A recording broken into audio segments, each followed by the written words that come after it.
দেবরাজ চক্রবর্তীর 50 কোটি টাকার আরো সন্ধান পেয়েছে এবং পাওয়া গেছে, যেহেতু দেখা যাচ্ছে কি যারা চোখে দেখতে পায় না, যারা পায়ে চলতে পায় না, তাদের কাছ থেকেও তোলাবাজি করা হয়েছে।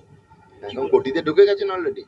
তো কোটির ক্লাবে তো অনেক লোক ওদের দেখছি, কারুর 6.5 কিলো সোনা বেরোচ্ছে, কারুর 50 কোটি বেরোচ্ছে, কারুর বা খাটের তলা থেকে 100 কোটি বেরোচ্ছে। খোঁজ নিয়ে দেখুন আমার বান্ধবী আছে কিনা, এদের সবার একটা বান্ধবী আছে, বান্ধবীর কাছেও কোটি কোটি টাকা গয়না পাওয়া। এদের তুই একটা মহিলা নয়, এদের অনেক মহিলার সঙ্গে সম্পর্ক। এর বান্ধবীগুলোকে খুঁজুন, এবার একটা বান্ধবী না, অনেক বান্ধবী। আমাদের তো বোস সাহেবের অনেক, দত্ত সাহেবের অনেক বান্ধবী আছে। তো দেখুন দেবরাজ বাবুর নাম রেখেছে বা দেবরাজ, রাবণ রাজ রাখলে ভালো করতো। আরেকটা বিষয়, সুকিয়া স্ট্রিটে শ্যামাপ্রসাদের মূর্তি গতকাল রাত্রিবেলায় ভাঙা হয়েছে।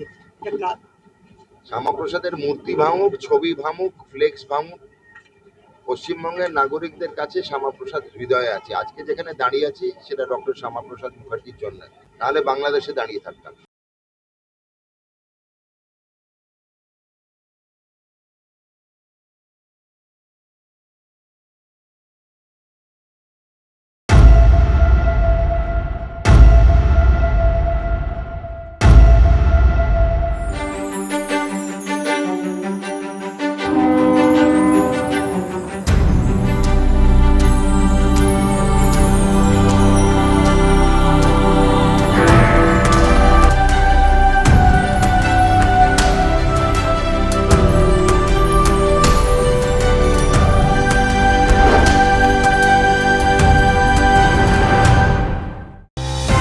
খবরের আড়াল থেকে আসল খবর খুঁজে বার করা সহজ নয়।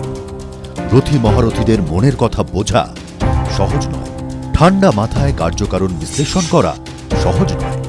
শোরগোলের মাঝে দাঁড়িয়ে সত্যি কথা বলাটা সহজ নয়। কিছু কিছু প্রশ্ন না তুললেই নয়, কিছু কিছু কথা না বললেই নয়। সোম থেকে শনি রাত 8টা 45-এ TV9 বাংলায়।